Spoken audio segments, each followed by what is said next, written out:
This is the new BridgeCom Maverick, so let's talk about one of the coolest features I think is in here. So if you don't know, this is the BridgeCom Maverick, and it is the newest upgraded version of the 878. See, if you go into settings and go to radio settings, other functions, at the very bottom, aka option number 31, you'll see the word repeater.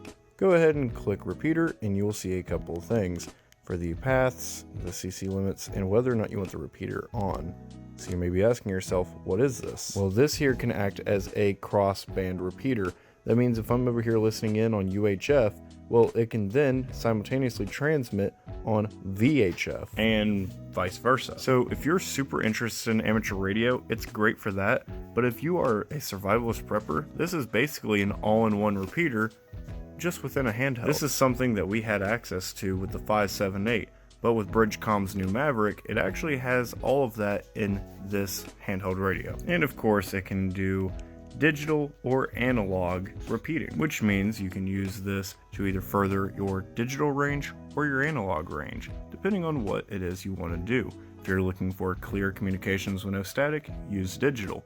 If you're looking for as far communication as you can, well then maybe it is time for you to use analog. If you're willing to deal with that little bit of scratchy noise, then analog will in fact talk a little bit further.